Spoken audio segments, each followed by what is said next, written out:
शेर ड्रामे की असल कहानी तो अब शुरू होगी। दोनों खानदानों की दुश्मनी में मोहब्बत शेर और फजर की शक्ल में रास्ता बना चुकी है। शेर जमान जो कि फजर के घर वालों को अपना दुश्मन समझता है, लेकिन दुश्मन तो उसके अपने ही घर वाले हैं।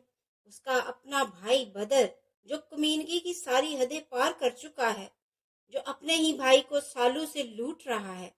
शाहजमान अपने भाई की सारी करतूतों के बारे में जानता है, लेकिन वो अपने भाई को खोना नहीं चाहता। बदर अपने बेटू से कहता है कि मैं अपने भाई से कहने लगा हूँ कि मैं उनका कारोबार छोड़कर जा रहा हूँ, तो वो मुझे कभी भी जाने नहीं देंगे। मेरी मिन्नतें करेंगे, हाथ जोड़ेंगे, मैं उनके साथ काम करके इन दोनों बाप बेटे का काम तमाम करूँगा।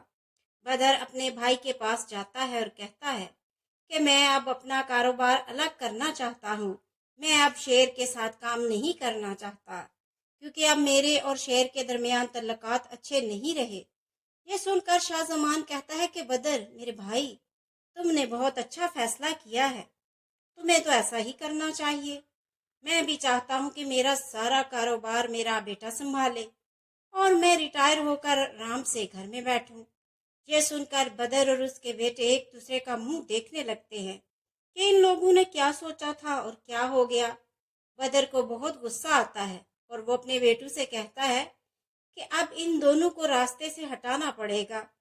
दूसरी तरफ फजर की बहन रुखसत होकर अपने घर चली जाती है और फजर अपनी माँ के गले लगकर फूट फूट कर रोने लगती है और अपनी माँ से कहती है कि एक बाप का दिल इतना छोटा है कि उसमें सिर्फ इज्जत ही इज्जत है, अपनी औलाद की मोहब्बत कुछ भी नहीं है। उसकी माँ कहती है कि एक इंसान के लिए उसकी इज्जत ही सब कुछ होती है। तुम इन बातों पर ध्यान मत दो, तुम अपने काम पर ध्यान दो, सब कुछ ठीक हो जाएगा और तुम्हें भी तुम्हारा जीवन साथी जल्द ही मिल जाएगा। दूसरी तरफ फजर की बहन और शेर की शादी की तैयारियां एक साथ हो रही हैं। फजर अपनी बहन को लेकर जिस पार्लर में जाती है, उसी पार्लर में रिदा भी तैयार होने के लिए जाती है। शेर ने रिदा से कहा था कि तुम पार्लर से बाहर निकलना तो मैं तुम्हारी वीडियो बनाऊंगा। वीडियो में फजर और उसकी बहन भी आ जाते हैं। यह देखकर रिदा को बहुत गुस्सा आता है और शेर से कहती है, ये इत्तेफाक तो नहीं हो सकता। ये लड़की बार बार हमारी जिंदगी में दखल अंदाजी क्यों करती है।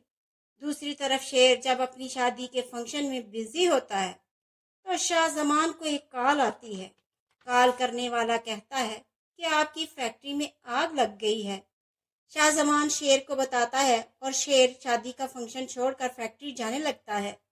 तो शाहजमान कहता है कि मैं भी तुम्हारे साथ चलता हूँ। तो शेर कहता है कि बाबा आप यहीं रहें, लेकिन शाहजमान शेर के साथ चला जाता है। रास्ते में शेर की गाड़ी के आगे एक ट्रक जा रहा होता है।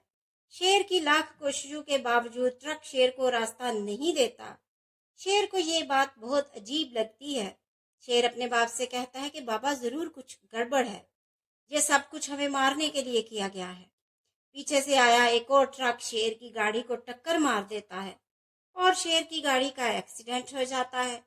इस एक्सीडेंट के पीछे बदर और उसके बेटू का हाथ होता है।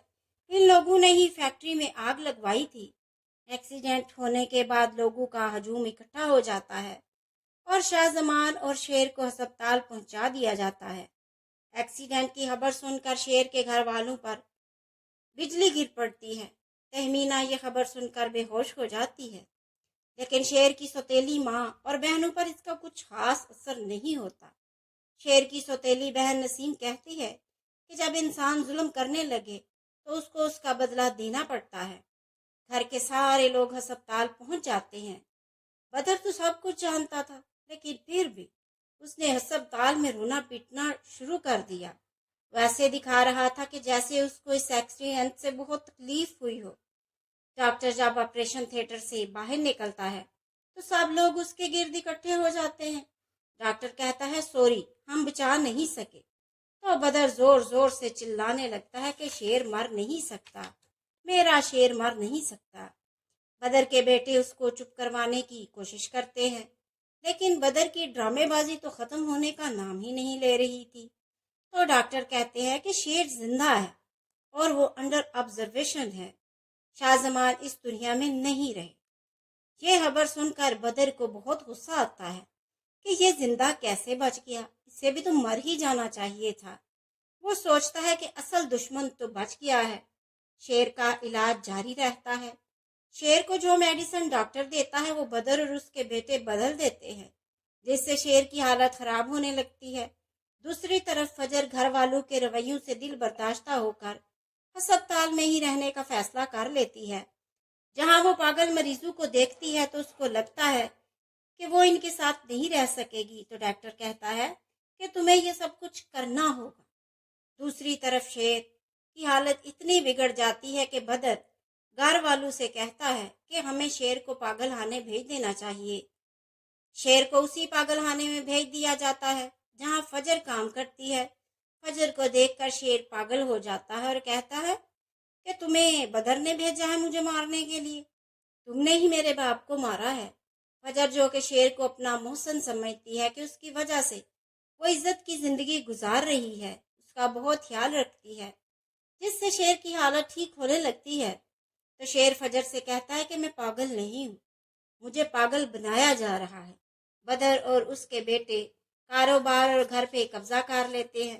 ملک شجاعت جو کہ فجر کا باپ ہے، جب اسے پتہ چلتا ہے کہ شیر پاگل ہو گیا ہے اور فجر کے ہسپتال میں ہی ہے، تو فجر کو کہتا ہے کہ تم اس کو مار ڈالو، لیکن فجر ایسا نہیں کرنا چاہتی تھی۔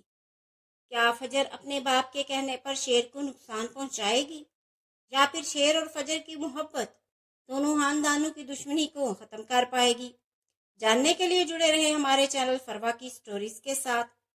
ڈرامے کی مزید اپڈیٹس کے لیے میرے چینل کو سبسکرائب کریں اور بیل نوٹیفیکیشن کو ضرور پریس کریں تاکہ آنے والی ہر ویڈیو کا نوٹیفیکیشن آپ کو ملتا رہے، اور کمنٹ باکس میں اپنی رائے کا اظہار ضرور کیا کریں، یہ ہمارے لیے حوصلہ افزائی ہوتی ہے۔